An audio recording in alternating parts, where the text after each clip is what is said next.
Part 3. The fallen and priests all looked worried. They stared at the demons with fear and frustration. The ruined princess herself has graced us with her presence. What do we owe the honor?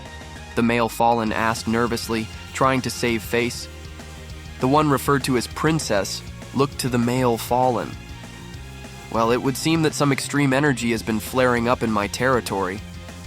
Naturally, as the one charged with protecting this town, I chose to investigate. And what do I find but a bunch of fallen angels and stray priests invading it? Issei cut in before the fallen could speak again. These crows have been using aura suppression bands to hide from you.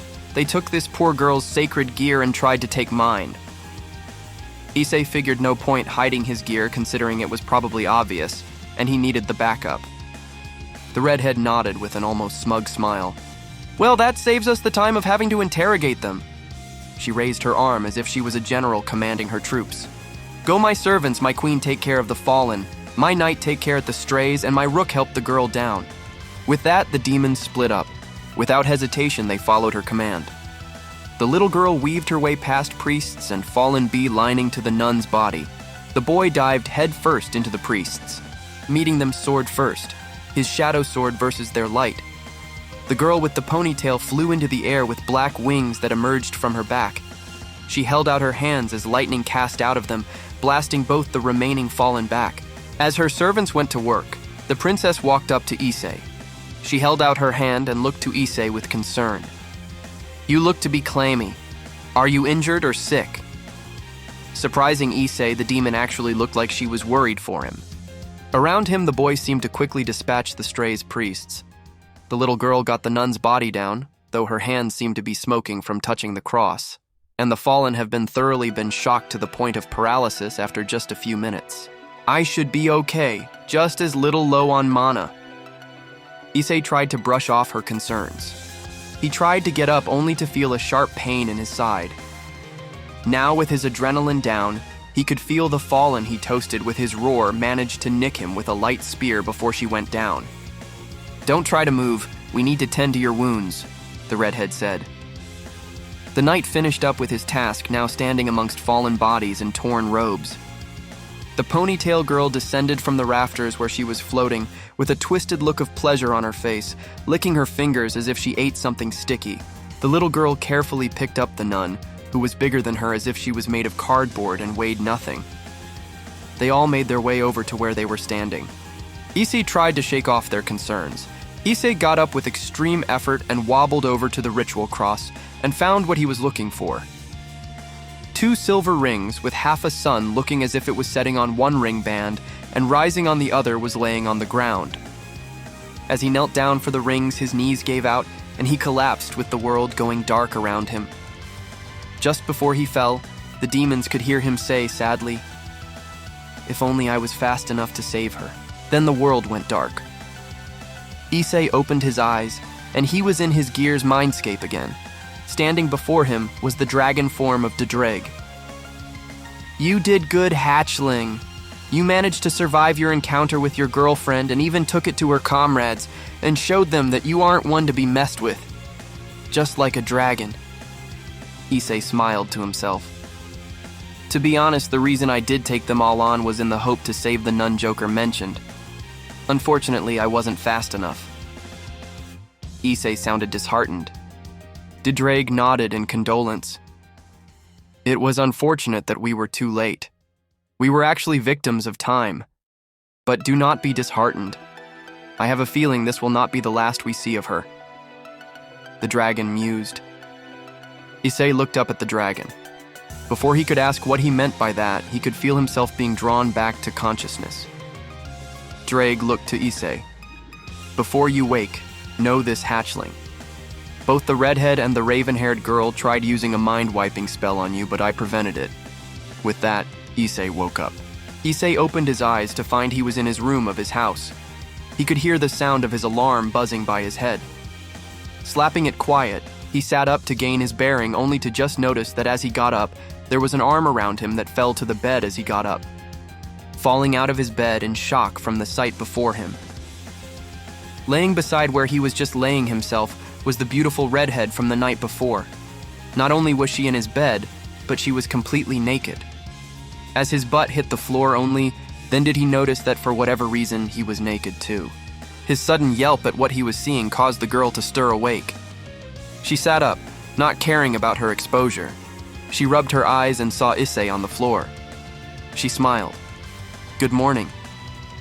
Issei immediately snagged a jacket from the floor and covered himself, and turned away from her. "What is going on? Why are you in my bed and why are we naked?" He spoke in a panic. The girl didn't seem bothered at all. Issei could hear her stand up out of bed behind him. "You were injured relatively badly and low on mana. So I stayed with you so I could heal you, as thanks for bringing to our attention the intruding fallen in my territory." Issei shouted back, still not facing her. "That still doesn't explain why we are naked and in bed together." Issei's face was so hot from embarrassment and hormones, he thought he was going to explode, knowing there was a fully naked goddess standing right behind him. He heard her move closer till she was standing behind him. "Well, that's simple. I'm afraid the only level of healing magic was ever good at was contact healing. So I had to be close to you to heal you with my magic. The more skin contact, the more potent the healing," she said, as if it was obvious. Issei finally understood. And at that same moment, he remembered that he not only stored his extra gauntlet in his requip magic, but spare clothes while he was practicing. Issei said his trigger word, requip. His body in a flash of light now was covered in his old gym clothes. Issei sighed in relief now that he was covered. "Aw, you're no fun." The girl chuckled. "Though I am rather surprised at how decently in shape you are. She paused, and he could feel her eyes on his back, feeling as if she was scanning him up and down. "Are surprising in more ways than one, then..." Issei blushed at that. So much for praying she had the decency not to look. "Could you please put some clothes on now, miss?" Issei sputtered. Issa heard her chuckled again. "What, you don't like my body? Is it not to your liking?" she teased. What was even going on? On day, he is a desperate, loveless loser that his school called a pariah to girls everywhere thanks to his friends, to going on dates with fallen angels and to having a woman who with the body and looks like she walked right out of Issei's dreams flashing him. "Not what I meant, but I don't know you and I have a lot more questions and need blood in my brain to be able to ask them properly," he explained. She cutely chuckled again. "Very well." She moved to collect her clothes. Issei felt like she was deliberately being slow. Finally, she got dressed, and Issei stood up to talk to her. So where are you demons from? Like you have like a base of operations?" Issei asked, cheeks burning. He could hear his parents downstairs moving about. He had to act fast.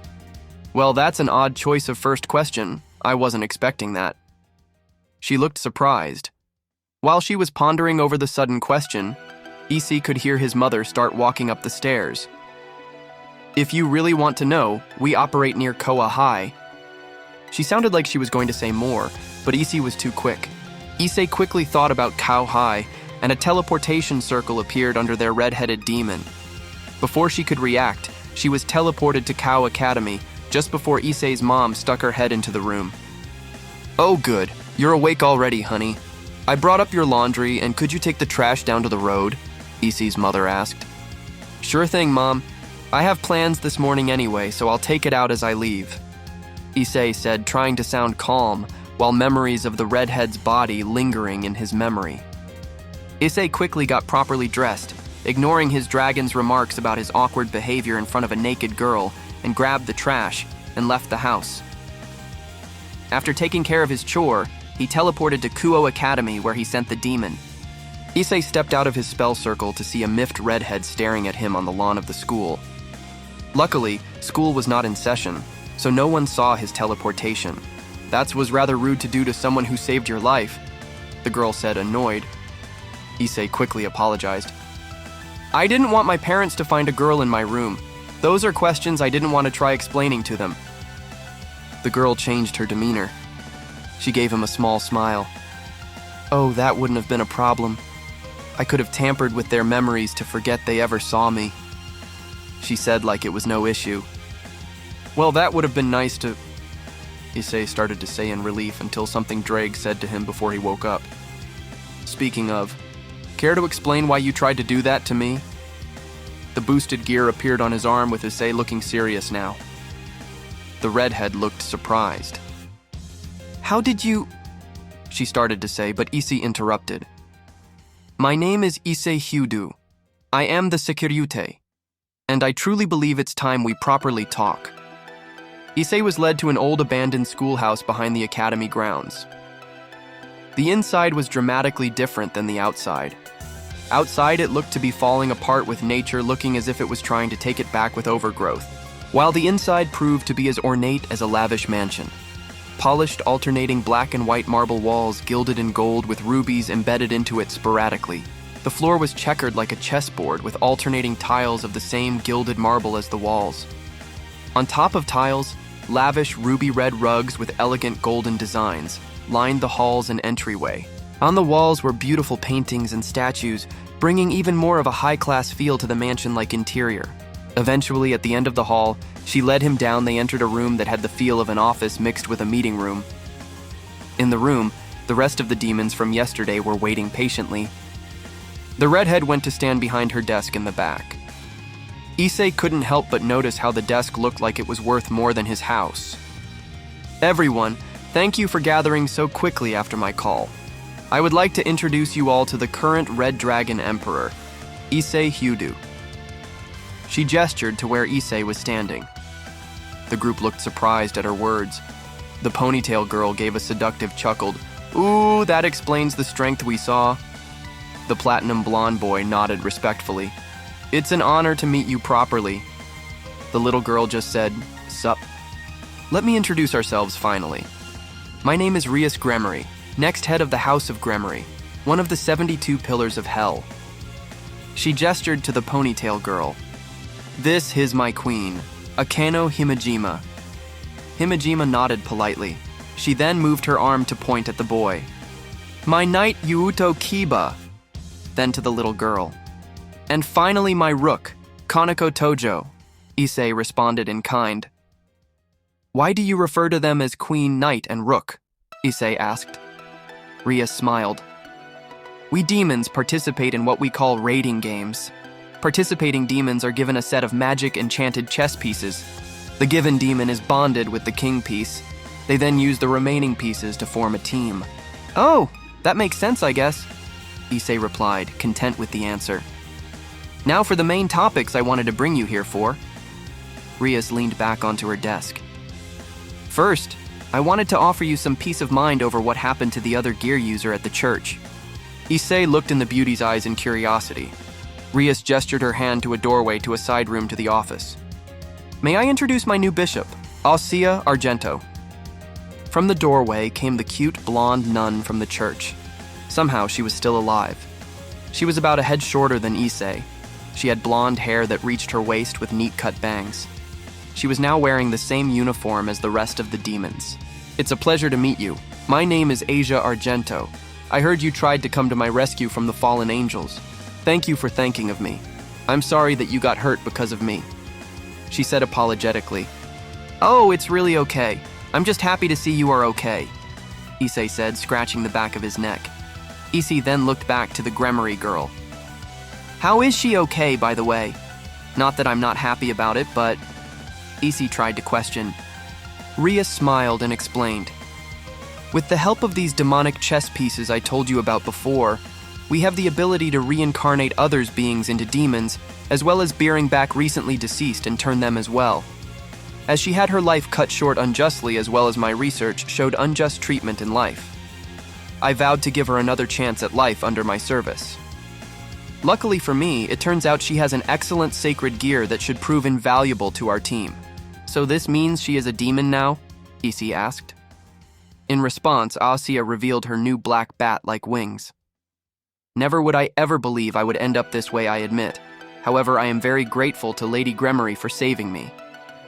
After talking to her, I have also learned that demons are not as bad as I was led to believe, the former nun explained. What do you mean? Issei asked. Himejima stepped forward to explain. You see, a few thousand years ago, there was a great war between the three great factions. the angels, the fallen angels, and the demons. The war led to massive losses in the numbers for each faction, as well as the loss of our leaders. The angels quickly elected their Archangel Michael as their new leader. The fallen elected their strongest Azazel as their new leader. The demons had a harder time of it. Our faction split into two sides, the old and new faction. The old was full of purists and snobs who cared about trying to keep bloodlines pure, while the new saw that we were going to breed ourselves into extinction with the number of lives lost in the war, and thought to restore numbers by converting humans into our ranks. The new faction won, showing the error of the old ways leading to the resurrection of humans and this chess system to solve arguments with minimum casualties to prevent further war. From all of this and the influence of the demon-turned humans, our values and mindset have calmed over the millennia. Now demonkind is no more evil than a lawyer or tax collector. She chuckled at the last part. Issei nodded in understanding.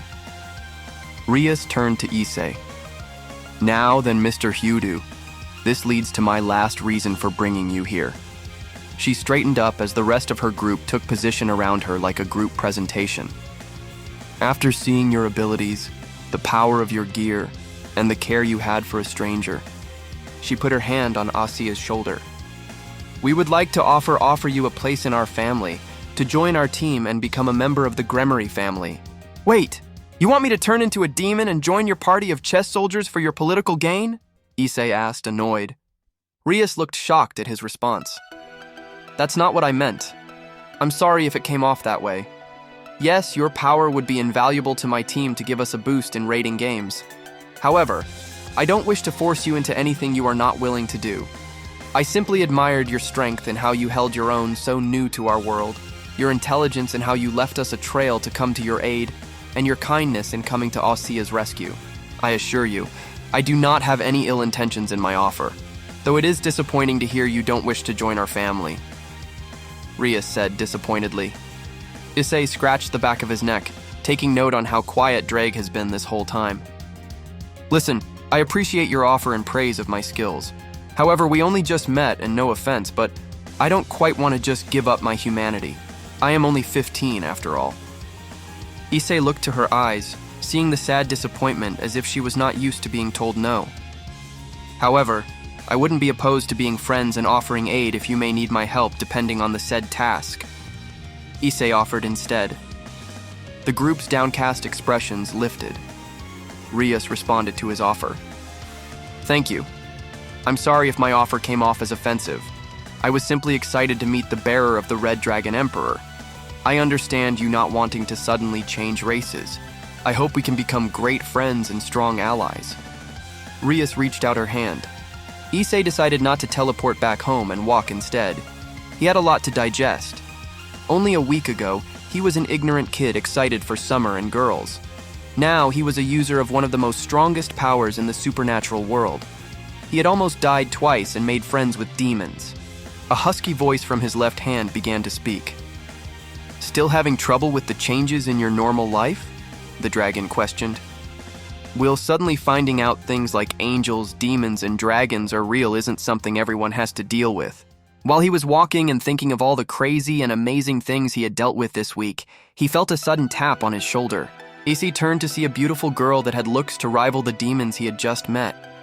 She was a hair taller than him with long white hair and ruby red eyes. She had a black choker on her neck with a silver cross dangling from it. She had a purple V-cut long-sleeve shirt that revealed her cleavage in a way that almost instantly made Issei's nose bleed. She had a black ruffled skirt that went down to her knees and high black leather boots that stopped just below her knees. He had an expensive-looking bag over one shoulder. You were lost in thought so much you almost walked into the road, the girl proclaimed. Issei took a look around and saw she was right. She stopped him just before walking into active traffic. Thanks for that. Sorry for troubling you. Issei bowed in thanks. The girl looked a little amused at his somewhat flustered response. It's no trouble, but I do wonder what could get someone so lost in thought they walked right into danger. She questioned. Issei scratched the back of his neck awkwardly. Oh, it's nothing much. Just had a lot of information dumped on me really fast, and it's just a lot to process. Well, you shouldn't go and let it get you killed. She adjusted her luxury purse over her shoulder. Just remember, no matter what life throws at you, the world keeps moving. There is no point in worrying over matters you can't change or deny. So just take a deep breath and try not to walk into the streets. She gave a small smile as she began to walk away. Issei waved and thanked her. She surprisingly had just the right thing to say to help him. Almost felt she could read his mind. She was right. There was nothing else he could do to change his situation. He needed to get his head straight and be proactive in understanding his new world. Issei looked in the direction of the park the mysterious white hair beauty vanished in. I will get stronger. I will not allow anyone like Issei to get hurt again. With fire in his eyes, he started walking home. And I will not allow anyone to take advantage of me again.